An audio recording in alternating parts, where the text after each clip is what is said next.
생존 우선순위 서바이벌 프라이어리티 2025년 6월 2일자 파트 2를 진행하도록 하겠습니다. 파트 2의 편집 내용입니다. 이미 중국에 철저히 식민 종속화된 더불어민주당 단독 이재명 유세차 경기 안산서 중국어 유세, 잘나가는 중전기차 BYD 가격 대폭 할인, 막대한 채무 부각. 언제까지 안 올릴 거야? 한국에 날아온 경고장, IMF도 OECD도 부가세 인상을, 수입업 원자재 등 관세 올리자는 말과도 같다. 법의 파수꾼 선거 첫 투표 상권 분립 우려도 멕시코. 작전 준비만 1년 반 우크라 드론으로 러 전략 폭격기 41대 타격. 이명박 나라 살림 정직하게 할 지도자가 나왔으면 좋겠어. 트럼프 관세 바이든을 막은 판결로 대법원에서 위협 직면, 주요 질문 원칙에 대해서 알아봤습니다.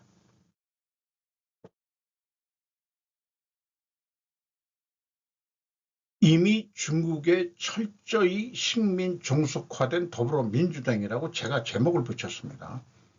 단독 이재명 유세차 경기 안산서 중국어 유세.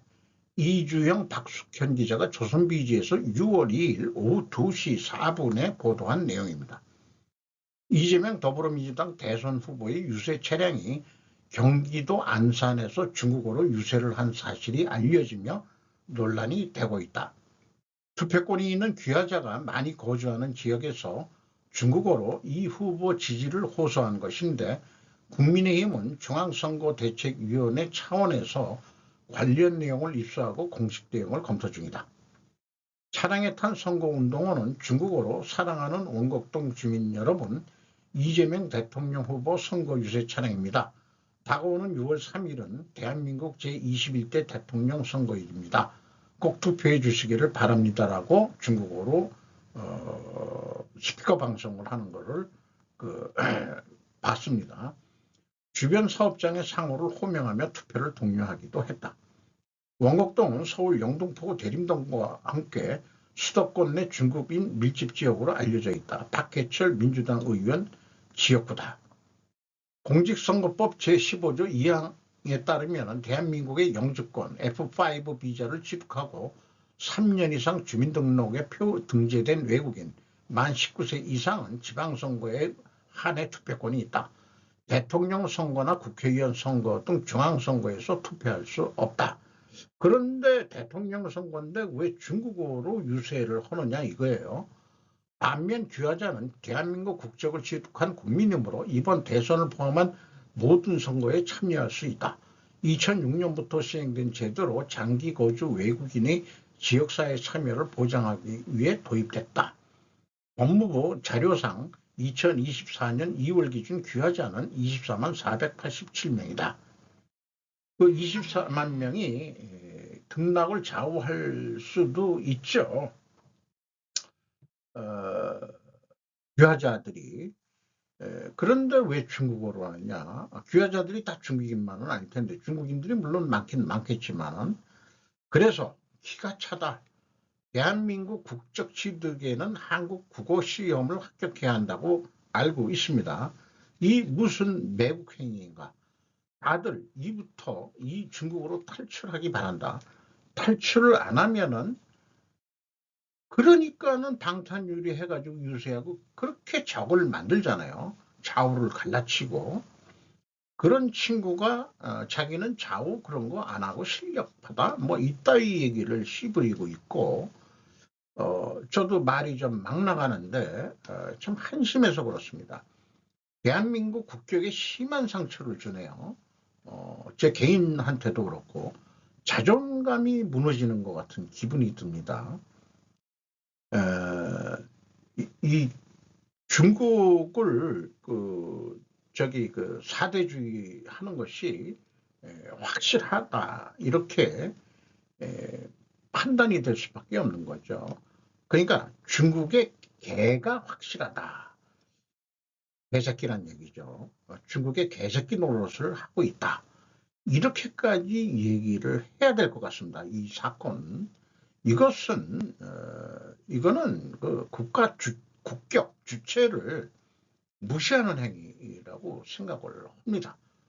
당연히 중국 국적을 가지고 있던 자가 한국에 귀화를 해서 한국 국적을 땄다 그러면은 한국말은 당연히 알아들어야 되는 거고, 대한민국 국민 대통령을 뽑는데 어떻게 중국어로 유세 방송을 하는지, 그 사고방식 자체가 중국의 개새끼들이 아니면은 이런 짓들을 할 리가 없어요. 아주 그 돈을 얼마나 처먹었는지 난 이제 모르겠는데, 돈을 처먹지 않고서는, 또 이해관계가 꽤 있지 않고서는 이따위 짓들은 하지 못할 겁니다. 중국 공산당한테 잘 보이려고 대통령 선거 됩니까? 이해할 수 없습니다. 이런 자를 대통령으로 뽑아야 할지, 뽑힌다면은 문제가 크게 불거져 나올 것 같네요.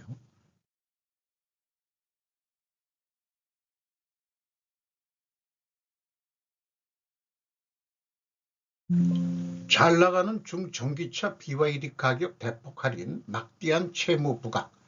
진상원 기자가 조선비지에서 6월 2일 날 보도를 했습니다. 파산한 부동산 회사 홍다에 빗대기도 했다. 어쨌든 BYD가 현재 막대한 빚을 가지고 있는데, 완성차 업계에서는 BYD의 정확한 부채 규모는 아직 파악되지 않았다는 의견이 많다. BYD는 지난해 2분기 기준 순부채 규모를 277억 위안, 약 5조 3,111억 원이라고 공시했지만, 올해 초 블룸버그는 홍콩 회계법인 GMT 리서치의 자료를 인용해 BYD의 순부채가 3,230억 위안, 약 62조 원에 달했을 것이라고 보도했다. 이런 얘기입니다. 차는 많이 팔았고, 테슬라 판매 대수에 의해서 세계 2위에 해당하는 수치고, 플러그인 하이브리드 차와 수소 전기까지 포함한 전체 판매 대수는 427만 2,145대에 달했다고 보도를 했습니다. 절대 하지 말아야 할 것은 덤핑 수출입니다. 망해가고 있다는 증거가 이것으로 나타났다고 보여집니다. 이런 중국의 친중 매국 행위를 하는 자들이 있으니 한심하기 짝이 없습니다. 언제까지 안 올릴 거야? 한국에 날아온 경고장. IMF도 OECD도 부가세 인상을 수입품, 원자재 등 관세 올리라는 말과도 같다. 문지용 기자가 매일경제에서 6월 2일 날 아침 7시에 보도를 했네요. 대선을 앞두고 후보들이 재정 확대 경쟁을 벌이면서 가뜩이나 줄어드는 세수와 미스매칭 우려가 커지는 가운데, 국제통화기금이 세수 확보를 위해 한국에 부가가치세 인상을 공고한 것으로 확인됐다. 부가가치세는 1977년 도입된 이후 50년 가까이 10% 단위세율로 고정되어 있다. 이런 얘기인데, 왜 부가세를 올리다 그러느냐? 관세하고도 저는 영향이 있다고 생각을 하는데요. 어쨌든 이 부가세를 많이 거두면은 그 중에 일부는 지방 소비세로 전환하는 제도가 도입됐기 때문에, 우리나라 경제부총리는 최상목 그럴 생각은 없다 이렇게 얘기를 했다는 거예요. 부가가치세가 수입 원재료에도 적용되는 것으로 당연히 알고 있습니다. 부가세율 인상은 관세 인상 효과나 마찬가지라고 생각합니다. 과세 표준은 이렇게 될 겁니다. CIF 가격, 물품 가격 플러스 운임 플러스 보험료에다가 관세를 더하고 거기다가 개별 소비세 등 기타 세금에다가 부가세를 매기는 거니까 추가 관세라고 해도 과언이 아닐 것 같습니다. 주요국 부가세율이 이탈리아가 22%, 프랑스가 20%, 영국이 20%, 독일이 19%, 한국과 일본이 10%, 캐나다가 5%로 했네요. 부가세 올라가면은 또 소비자 물가가 팍 올라가겠죠. 이걸 왜 하라는 건지, 국가 부채 갚을 돈을 마련하라는 얘기인지 그런 의도 같기도 합니다. IMF에서 종용을 했다면 말이죠. 그런 생각이 드네요. 고위 파수꾼 선거 첫 투표 상권 분리 우려도 멕시코. 지지통신 외신부에서 6월 1일자 23시 25분에 보도한 내용입니다. 멕시코에서 법관을 국민투표로 결정하는 첫 선거가 1일 치러졌답니다. 그리고 그 법관을 임명제로 하는 것이 기본법으로 되어 있는데 공선제가 도입된 것은 세계에서 처음이다. 이렇게 얘기를 하고 있네요. 정권층은 민의가 반영된다라고 주장하지만 민주국가의 기반이 되는 상권분립이 위협받고 사법이 범죄 조직 등의 영향을 받기 쉬워진다는 우려도 있답니다.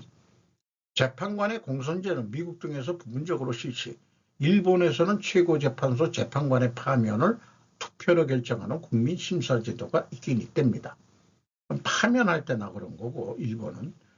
멕시코는 수천 명의 재판관 자리를 올해와 2년 뒤 두 차례 걸쳐서 반씩 싹 선거에 의한 재판관으로 판사들을 결정한다는 얘기입니다. 이번은 합계 약 2,700명의 재판관을 선출, 가장 주목받는 연방 최고재판소는 9명의 포스트에 대해 사법행정입법의 각 기관으로부터 64명이 입후보, 투표 결과는 15일에 공표될 전망이다. 뽑은 판사들 중에서 64명을 추천해서 거기에서 9명의 대법관, 최고 재판소의 그 판사들을 구성한다는 거죠. 멕시코 대통령 세임바움 멕시코 대통령 5월 29일에 찍힌 사진이네요. 작전 준비만 1년 반, 우크라 드론으로 전략 폭격기 41대 타격. 이혜진 기자가 조선일보에서 6월 2일 11시 40분에 보도했습니다. 우크라 2차 협상을 앞두고 로 공군기지 급습. 이 오랜 기간 준비해가지고 이 전략 폭격기라면 꽤 비싼 장비들인데 수백 대의 드론을 물량 공세로 해가지고 드론은 상대적으로 싼 거죠. 자살 폭탄 드론으로 공격을 한 것으로 보입니다. 어쨌든 평화 협상을 하고 휴전 협상을 하는데 유리한 고치를 하려는 거지만은 일단 이렇게 오랜 동안 준비를 해왔다 하는 것이 우크라이나의 저항력이 또 나름대로 괜찮은 것 같습니다. 군 장비 뭐 이런 것들은 좀 부족하지만은 나름대로 드론은 직접 생산한다는 얘기도 듣고 또 뉴스에서 그렇게 나온 것도 봤었습니다. 이명박 나라 살림 정직하게 할 지도자가 나왔으면 좋겠어. 정윤화와 한재혁 기자가 뉴시스에서 6월 2일 12시 28분에 했는데 이 김문수 씨하고 이명박 씨가 만난 것은 여의도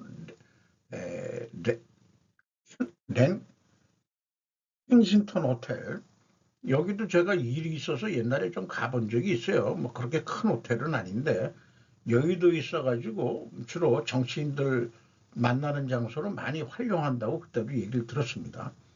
그런데 5월 27일 취재를 왜 6월 2일에 보도하지? 라는 의문이 들어가네요. 어쨌든 그 이명박 씨가 김문수 씨를 지지한다는 그런 내용을 6월 2일 날 하는 것 같네요. 그리고 그 청계천 준공 20주년을 맞아 청계광장부터 마장동까지 산책을 했답니다. 이명박 씨가. 그래서 김문수 씨는 노동자도 잘 알고 기업 유치 경험이 있는 행정가로서 국가 경영할 수 있는 좋은 대통령이 됐으면 좋겠다고 조언한 바가 있답니다. MB가 서울시장 할 때 잘한 게 있다면 딱 하나, 청계천 복원사업이라고 저는 생각합니다. 개인적으로 추운 날씨에 청계천에서 발 담그며 술을 깨는 그 맛은 대단합니다. 그런데 또 얘기를 들어보면은 청계천 그 복원공사는 이명박 씨가 서울시장 되기 전부터 원래 계획이 돼 있었던 거를 시장이 되고서 그냥 시행한 것밖에는 없다. 그런 얘기도 전에 들은 적이 있죠. 어쨌든 서울시장 할 때 그 청계천 복원에서 우리나라에 그게 명물이 좀 서울 시내 명물이 돼 있는 것은 맞죠. 우리가 뭐 그렇다는 거는 그렇다고 인정을 해야 되는 거죠. 트럼프 관세, 바이든을 막은 판결로 대법원에서 위협 직면. 이게 무슨 뜻인가 읽어봤습니다. 그렉 스토와 브룸버그에서 6월 2일 일요일 날 보도한 내용입니다. 대법원이 트럼프 관세를 부과하면 바이든에 대한 두 가지 판결이 커 보입니다. 이렇게 표현했는데, 미국 대법원이 기후변화와 학자금 부채에 대해서 조 바이든을 구속했던 법적 논거가 이제 도널드 트럼프 대통령의 전면적인 관세 부과의 위협이 되고 있다. 바이든 대통령 재임 기간 동안 법원의 보수적인 다수는 연방기관이 명확한 의회 승인 없이는 광범위한 정치 및 경제 문제를 결정할 수 없다고 판결했었다. 주요 질문 원칙으로 알려진 이 개념은 이제 트럼프의 일방적인 전 세계 수입세 부과에 반대하는 소송에서 중심적인 역할을 하고 있다. 조지 메이슨 대학교 안토닌 스칼리아 로스쿨의 교수이자 관세 이의를 제기하는 변호사 중 한 명인 일리아 소미는 우리는 대공황 이후 가장 큰 무역 전쟁에 대해 이야기하고 있습니다. 대통령 예외, 정부는 또한 대통령이 오랫동안 광범위한 권한을 가지고 있다고 인정받아 온 정책 분야인 국가안보 및 외교 문제에 대해서는 이 원칙이 부적절하다고 말한다고 합니다. 이념적 분열, 날카로운 이념적 분열은 주요 질문 교류의 목적에 대해 법원의 보수주의자들 사이에서 더욱 미묘한 분열을 또한 예고한다. 9명의 판사들 중에서도 분열이 예고가 된다. 이렇게 얘기를 하고 있네요. 그래서 찾아봤습니다. 주요 질문은 메이저 퀘스천즈 독트린 챗 GPT한테 물어봤어요. 어떤 사안이 경제적, 정치적으로 중대한 문제에 해당할 경우 의회, 콩그레스가 명확히 허가하지 않는 한 행정부 기관, EPA, FDA 등 자체적인 해석이나 권한으로 그런 문제를 규제할 수 없다는 원칙입니다. 이 원칙은 기존의 쉐브론 판례에 대한 제한으로 이해할 수 있습니다. 쉐브론 판례에서는 행정기관이 법률을 해석할 수 있는 상당한 재량을 인정했지만 주요 질문 원칙은 그 재량에 제동을 거는 기준입니다. 대표 사례 웨스트 버지니아 부 EPA 2022년 주제 EPA가 온실가스 감축을 위해 광범위한 발전소 규제를 하려던 계획 판결. 대법원이 EPA가 주요한 경제 정책적 문제에 대해 명확한 의회의 위임 없이 권한을 남용했다고 판단했답니다.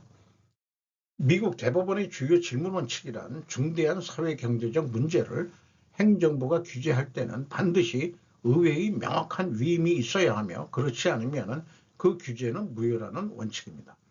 이는 행정부 권한을 견제하고 입법권의 중심을 의회에 두려는 보수적 헌법 해석 흐름과 밀접한 연관이 있다고 그렇게 해석 보도를 하고 있습니다. 그런데 이 글을 읽고서 제가 생각해 보는 거는 챗 GPT한테도 물어봤지만은 학습 자료로서 국가 안보 및 외교 문제로 트럼프 행정부가 관세를 도구로 다루는 것이므로 이번 관세 전쟁은 주요 질문 독트린이 비적용되어야 타당할 것으로 생각됩니다. 물리적 전쟁만이 아닌 전쟁은 아닌 것입니다. 미중 전쟁은 다양한 형태로 지금 진행 중이기 때문에 트럼프 입장에서는 국가 안보 하고 그 차원에서 하는 거니까 대통령의 고유한 권한으로 해석을 해야 되지 않겠냐 그런 생각이 들어가네요. 이러다 지역의회 붕괴, 적자 200억엔 넘어 국립대병원 경영위 여파. 미야케 요코 기자가 이 산케이 신문에서 보도를 했습니다. 각지의 국립대학병원들이 경영위에 직면해 있다. 2024년 적자 총액은 200억엔을 넘어 병원 관계자들에게는 이대로는 지역 의료가 붕괴한다라고 하는 위기감이 퍼진다. 고도 의료를 제공해 의사 육성이나 지역병원의 의사 파견도 담당하는 의료계의 심장부에서 도대체 무슨 일이 일어나고 있는 것인가? 물가 상승 등 역량 더욱 악화되고 있다. 에너지 가격과 물가의 급등에 의해 광열비나 재료비, 의약품비 등이 일제히 상승, 근로방식 개혁에 따른 잔업시간의 정확한 파악과 직원 처우 개선을 일부 수행하기도 해 인건비 부담 증가에도 직면해 있다. 병역 노력으로 증액도 있긴 있었다. 도쿄의과 치과대병원으로부터 명칭 변경한 도쿄과학대병원, 도쿄도 분교구는 직원 숙소의 일부 해약을 결정하는 등 코스트 삭감을 추진, 대응은 직원들의 착용하는 의사복을 병원 지급에서 자기부담 구입으로 바꾸는 것까지 이른다. 각 진료과의 초진 범위를 확대시키거나 수술수를 늘려 입원의 수용을 강화하거나 증액을 향한 대처도 강화, 신종 코로나 바이러스화 2 내지 4년도에 6, 7할 때였던 병상 가동률은 현재 8할 때까지 회복해 코로나화 전의 원년도와 비교해 6년도의 의업 수입은 약 55억 엔 증가되었다. 그러나 이런 노력에도 불구하고 광열비와 인건비 등 고정 지출은 약 73억 엔이 늘어서 여전히 적자를 면하지 못하고 있다는 얘기죠. 또한 정보 시스템 갱신 등에 많은 비용이 들어간다. 이렇게 얘기하고 최선면을 고려할 때 내년도는 일부 병동의 폐쇄도 단행한다고 그렇게 소개를 하고 있네요. 후지 야스히사 병원장은 수입은 증가해오고 있지만 진료 경비나 인건비 등의 부담이 크다. 병상 가동률을 올려도 수익이 증액이 되기 어렵다. 라고 밝힌다. 현 상태에 맞는 지원을 고도 우려는 하면 할수록 적자가 된다. 병원 관계자 측면도 있어 채산면에서의 괴로움은 따라다닌다. 의사들 연구 시간에도 역량, 대학병원 의사는 진료에 더해 교육과 연구 등의 역할도 맡고 있다. 병영 상황 악화로 근무 시간의 대부분을 치료에 할애함으로써 질병의 원인 규명과 치료법 확립, 신약 개발 등으로 이어지는 연구 시간을 충분히 확보하지 못하고 있는 상황도 나타난다는 것입니다. 한편 진료에 충당하는 시간이 주 평균 31시간 이상이라고 한 의사는 57.1%로 전해 조사 52.3%부터 착실하게 상승하고 있다. 우리나라 의대 정원 증원과 연관해서 생각을 해봤는데요. 윤 정부 시절의 의대 정원 증원 정책의 실패 원인은 무엇일까? 수도권 기득권 의사들 이 카르텔이 반대에 부닥쳤다고 저는 해석을 했습니다. 반면 의사 노조 젊은 층은 정원 증가보다 지방의대 설립을 요구했던 것으로 기억됩니다. 지역균형 지방근무 환경을 조성해 주어야 한다는 것이었는데 일본과 같이 바로 적자에 시달릴 것이 뻔할 것이라고 그때도 생각을 했습니다. 균형 발전 좋아하지 마라.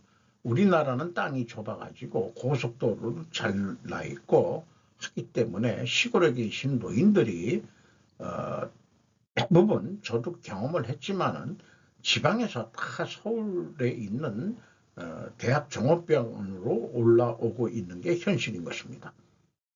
코스트 삭감 우선순위가 아닌 스루풋 우선순위로 병원 경영을 도쿄대도 분투했지만 각종 비용 상승을 감당하지 못한 것으로 이해가 됩니다. 방법은 의료 수가 인상인데 건강의료보험 정책과 또한 상충됩니다. 딜레마이긴 하죠. 일본 쌀값도 올라간다는데 의료비까지 올리겠다고 그러면은 일본 국민은 반란을 일으킬 국민성이 없죠.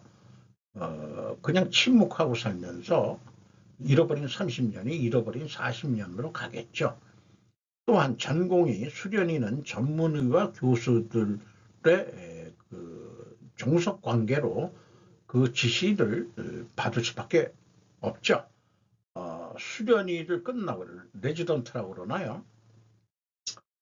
인턴으로 시작을 해가지고 이런 거에서 점수를 잘 매겨줘야 한마디로 고가를 잘 줘야 나중에 그 레지던트를 졸업할 수 있는 거니까 그게 무려 6년이나 몇 년인지 6년 4년인지 그런 과정을 의사한테 잘 보여야 되는데 의사들이 나오지 마, 너희들 전문의도 나오지 마, 이렇게 해버리니까 다 물러가가지고 병원경이 말이 안 돼서 윤 정부의 의대 정원을 망치게 만든 거죠. 그 귀 속내는 자기네들 기득권, 이득 때문에 숫자가 작아야 사회적 지위도 향상이 되고, 자관 이 사자 들어간 사람들이 그 자격증 가지고 먹고 사는데 아주 고를 많이 쓰고 있는 거죠. 그래서 이제 제가 생각하는 것은 의대 정원을 그렇게 늘리고 그런 정도라면은 사회주의 성격도 있는 건데, 윤 정부도 그런 의대 정원을 늘린다는 게 쿠바 사례를 좀 연구 좀 해봐라, 이렇게 얘기를 하고 싶습니다.